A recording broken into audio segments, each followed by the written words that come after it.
Hello students, I would like to welcome you to our last exercise number 6 of this lecture series, and it's entitled Tube from an Ammonia Producing Plant.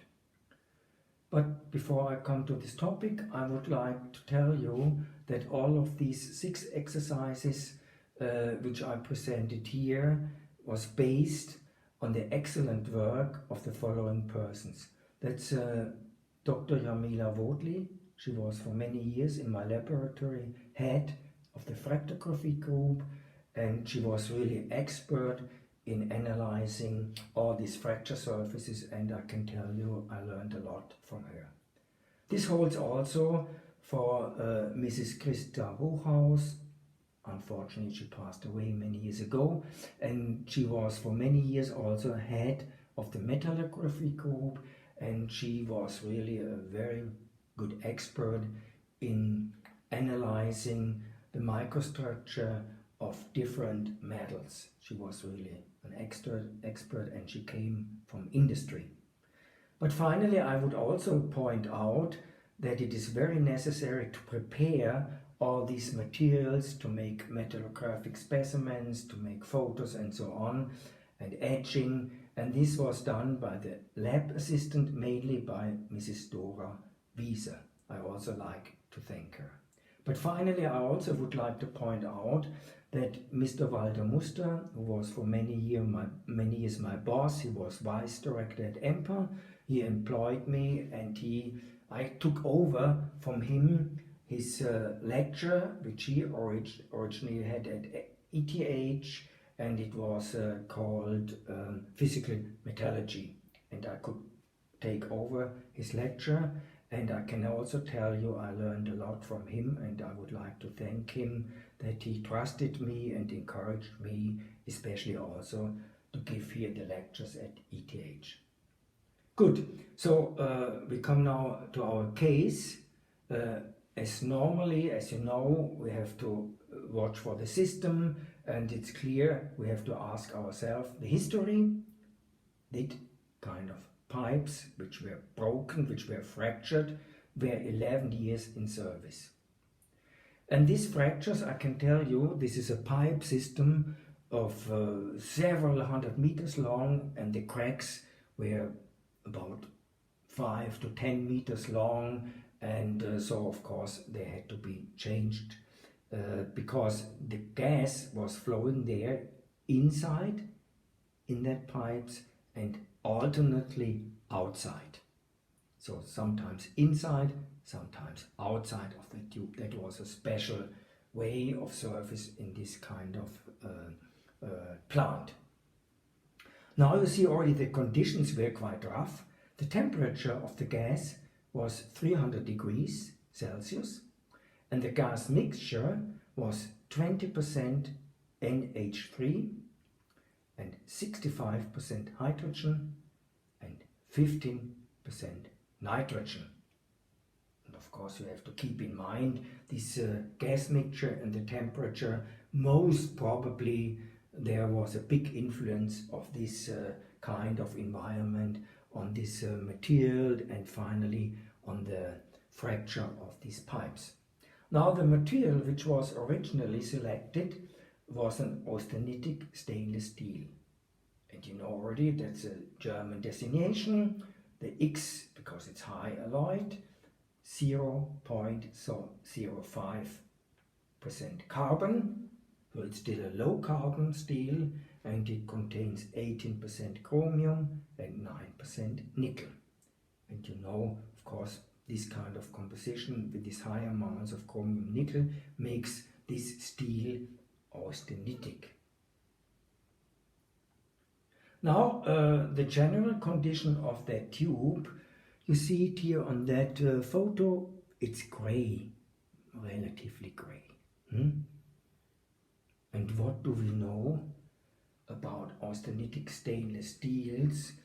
They are normally, even after long-term use, quite shiny on the surface, light shiny. They are never have this kind of color gray. So there's maybe obviously shows this kind of performance of the tube that there was probably a change. We may check. What do you think? What kind of easy check we can make and to test if this is still an austenitic steel, or maybe it changed. We will find out. But the first check I can show you, and for this I have brought this kind of easy device. You may already know this device, and I have here our tube, and now you know what I make. That's a magnet, and it's magnetic. What do we know about austenitic stainless steels? They are not magnetic. So most probably we have here this tube, maybe partially, maybe fully, ferritic, because we know ferritic steel is magnetic. So that's already quite an easy test, which tells us in what direction we have to go. So the magnetic properties shows us it's magnetic, and it's most probably ferritic. As I told you, it's longitudinal cracks in the tube wall, several meters long, and partially also totally cracked circumferential cracks. Now it's clear when we do have so long cracks, to start and watch for any crack initiation site, it's useless. So we can forget the fractography, and we immediately will go for metallography. As I told you, cannot be specifically located. And we will see if just the metallography will tell us a lot about this failure. So we just made the first microsection. We have a lot of material available, so we just cut here through, make a nice microsection, prepare it, and you will see the following. So this is the inside of the tube, here inside. That's the outside of the tube. And now we observe 3 different zones. That's the outer zone, that's the inside zone, and the inside, and you may also see this a little bit here in this fractured part. There is a little bit shiny. You still see the inside. And the inside, that's the very much inside of the material. That is most probably our original material. And we can check this at higher magnification than later on. You see here then a metallographic specimen through the fracture surface. So we see here the fracture surface. Again the 3 zones, and you see where they are here the fracture, then even this zone became smaller. Yes, so now we just go at higher magnification and we do etching of our specimen, and the etching shows the following. And now it's quite clear, is it? The inside, it's absolutely clear. It's our original austenitic stainless steel. Look here, you see here the twins everywhere, which are characteristic for an austenitic stainless steel. And now, adjacent to that inner part, we see now this part, which is obviously ferritic, and of course shows a totally different microstructure. We already see something else, that here the grain boundaries, they are quite thick, so there is obviously precipitates on the grain boundaries. When you look carefully, you see also here the former austenitic grain boundaries. Also here, look here, here. There is a former grain boundaries. And what else? What else? You immediately will recognize there is something very, very special in this image. When you see on this metallographic specimen inside the austenitic part outside the ferritic. Look at this. There is such a straight line between these two microstructures. There is ferritic, austenitic. Normally, when there is a process going on, a change in the chemical composition or a change due to any change in the microstructure, reactions, it's randomly. But here it's absolutely straight. Look, both sides. And I can tell you, this holds for everywhere in this pipe. You have to keep in mind, this is a very interesting question which we can later on clearly reply, have a good answer for that because of our understanding. But now we first have to check what's going on here on the grain boundaries, and this when we go now especially also only here in the inner part, higher magnification, we see again our austenitic stainless steel, look again our twins, and here now we see that higher magnification, 40 micron here, the grain boundaries are full of precipitates. But you see also here a starting effect that not only then precipitates are on the grain boundaries, they are also then coming up in the matrix. Of course, there is most probably something, a diffusion takes place. We have to think what kind of material is here diffusing, what kind of element, and we know already the diffusion is easier along the grain boundaries, and also finally the nucleation and growth of precipitates is easier at grain boundaries, because there the energy is lower to form the precipitates. However, what we already see in this stage, when the grain boundaries are full of precipitates, then it starts also inside in the matrix. Look here.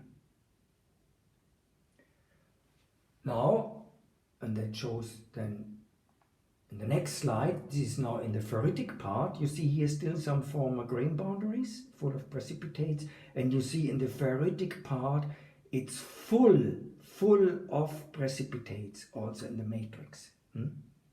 So that is the beginning of that, and that's here. Now it's clear we have to think, and not only think, we can with different methods test it. What do you think, what kind of precipitates are here? Of course, there is a correlation with the composition of the steel, and there is a correlation with the gas mixture. You remember, we have NH3. Most probably there is not a direct direction, not a direct reaction. Then we do have hydrogen. We know austenitic stainless steel, they do not take over any hydrogen. They are inert against hydrogen. So finally, there is just left the last element. You remember, the gas mixture contains nitrogen. And nitrogen has a very reaction enthalpy with another element which is inside in the steel, and that's chromium. And of course we easily can test this. We make a X-ray interference analysis. We have a lot of material available, and exactly it shows chromium nitride precipitates in that steel, in the ferritic part. And that means due to the reduction of the chromium content in austenite, in the base material, it changed to ferrite. And there we also know, but this is from welding, the Scheffler diagram for this kind of material. And you know they have here the abscisse, the nickel equivalent, and here the chromium equivalent. However, you know, for welding, you have, of of course, fast cooling. So you have here austenite, you have here austenite and martensite. But in our case, where we have 11 years time available, it's all the time in equal condition. So it takes time, and we do not get here martensite, we get then ferrite. And you see already what will happen when there is chromium taken out of the austenite. We go along this line. And finally, we end up here in the ferrite area. So that is the explanation. When we take out chromium from the austenite, we come to the ferritic steel. Okay.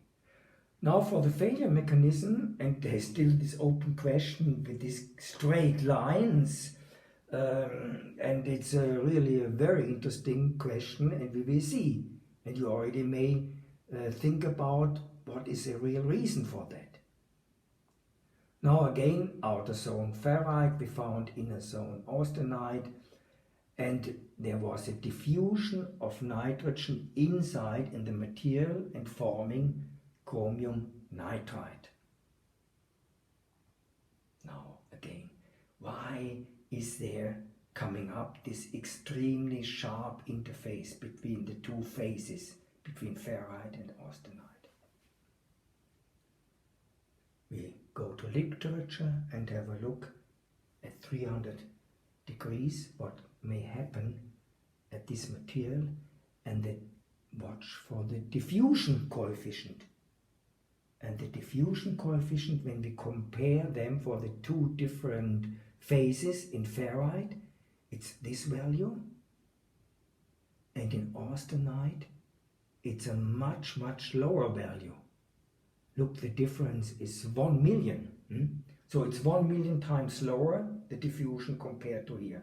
That means when the nitrogen is coming up here, it's like blocked. Coming more and more nitrogen, but it here inside it's so slow. But by the time when there is here inside the nitrogen is diffusing, taken out from the matrix and forming precipitates, then when the value of chromium gets critically low enough, then it changes again to austenite and going forward and forward. But here there is a pressure of nitrogen, and this is shown here in this straight line. So that means again this destabilization of austenite due to formation of chromium nitride. That is the main failure. And obviously the ferrite is then less stable against ammonia.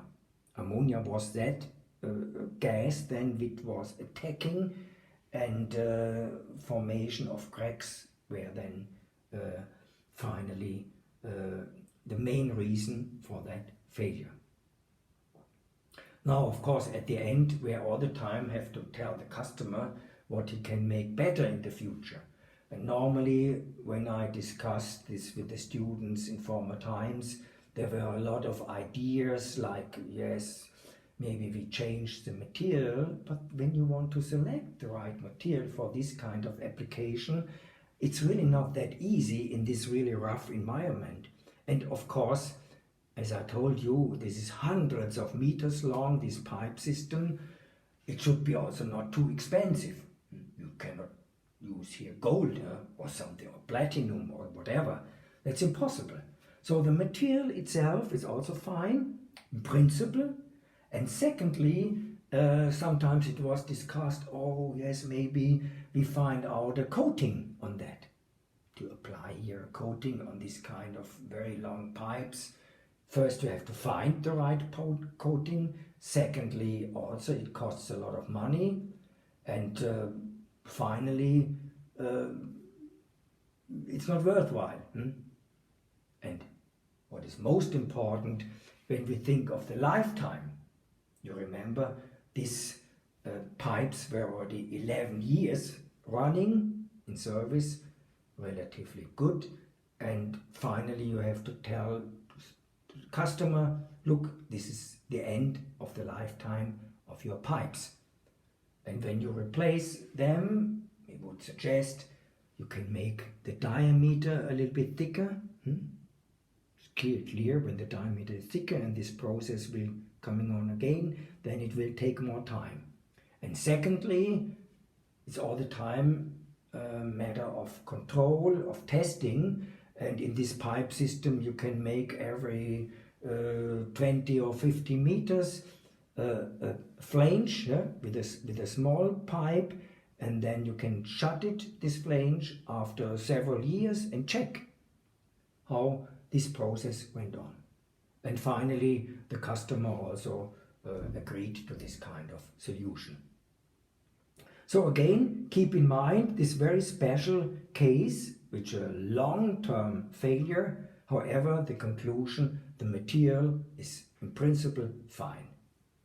Good. So when you have any questions to this case, you can again contact me, or also if you have any other questions to the former cases, it's no problem. And finally, I would like to tell you, for the examination, we have now 6 cases, but the cases number 3 and 4 for the indoor swimming pools, they will be questions together.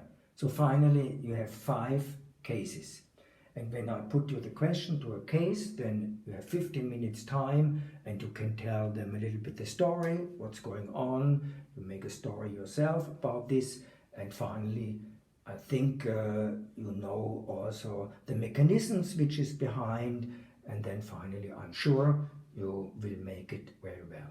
So with this last exercise, I also would like to thank you very much that you listened to these talks.